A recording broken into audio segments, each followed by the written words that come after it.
to close and kind of go back to your career, as you've worked at Trinity Western University now,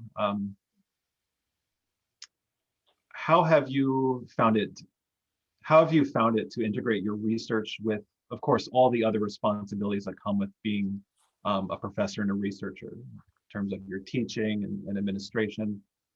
How has that been? How's that been for you?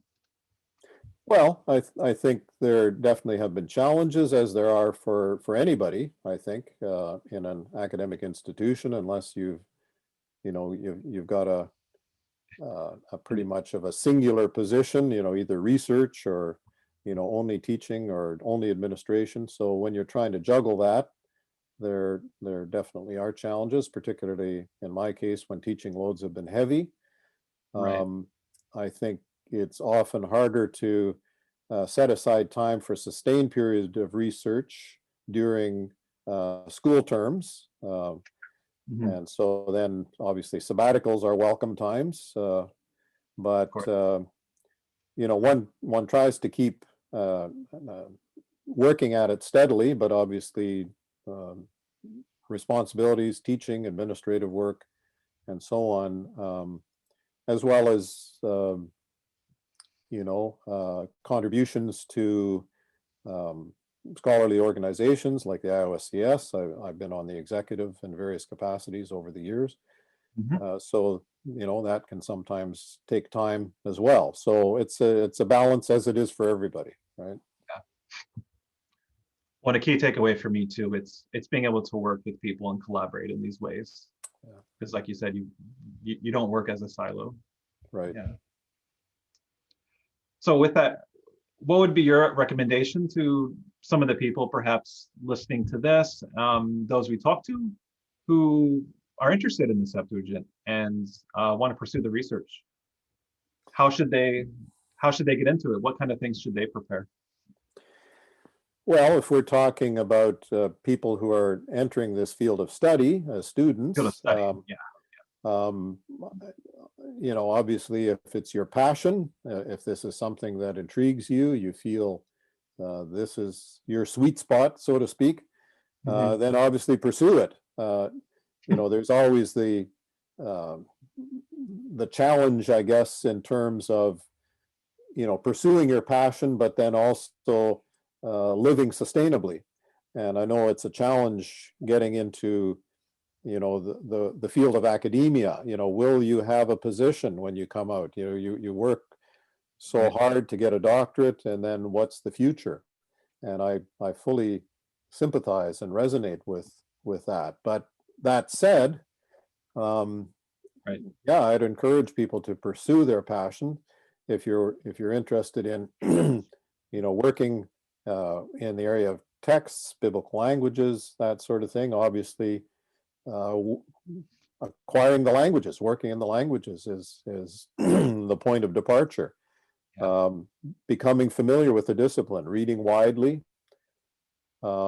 becoming involved in scholarly organizations, the IOSCS, SBL, Canadian Society of Biblical Studies in Canada, and other organizations. Participate, basically. Don't live in isolation. Don't try and do it on your own, but establish connections and partnerships and collaborations.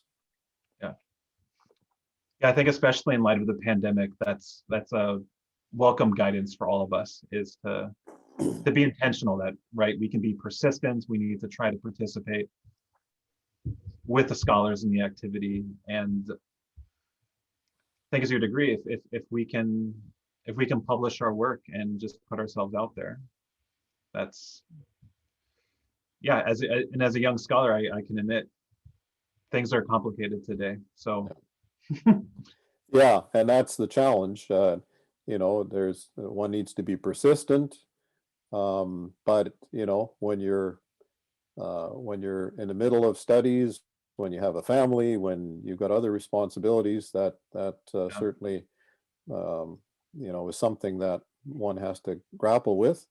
But I know when I was a student, I was constantly encouraged to, you got to get something out there. You got to, you got to present a paper. You've got to publish an article, at least publish an article or a few. And of course, when people are looking to apply for positions, the CV is pretty important. So as much as one can do Yeah. to to bolster that and to beef it up, that will only work to your advantage. So Septuagint studies, of course, thinking broadly, it is an academic field of research. As academics, we like to publish and we like to present our theories, and that's where the collaboration really comes to light. So what would you say going forward? What are some of the kind of contested areas that are emerging in this field? Different positions which present themselves as the future avenues of research. What are some of the questions we really need to balance all the sides at as we go forward? Yeah, well, I think as I've alluded to, I think one of the areas that has proved to be the basis of lots of ongoing debate and scholarly discussion and agreement and disagreement is the importance of the distinction between the text as produced and the text as received. I think, as I've said, both types of research are valid in and of their own, in and of themselves, but distinctions need to be made, and I think sometimes those lines have been blurred, and that produces methodological confusion, I think. So that's an area that needs to, I think, continue to be pursued. I also think the area of, as I've mentioned, the assessing the Greek of the Septuagint in the light of contemporaneous Greek literature, in the light of documentary, inscriptional, literary evidence. Well, right. That's a really important area of research and will contribute much, I think, to the projects that are going on, and that will open up new avenues. Yeah.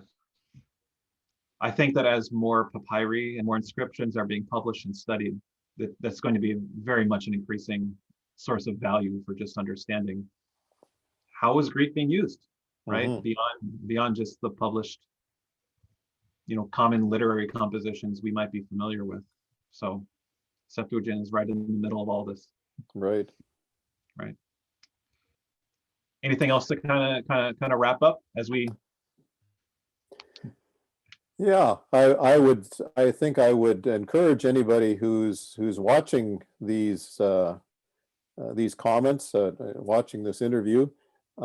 As a member of the executive, I serve as the president of the Iowa SCS. I would encourage those of you who haven't joined the organization to do so, and to get involved, and to gain access to what's happening in the field. I mean, membership includes a subscription to our annual journal, so that will really keep you abreast of what's going on in the field, what people are researching and what they're publishing, and also participating in conferences, whether they're in North America or in Europe.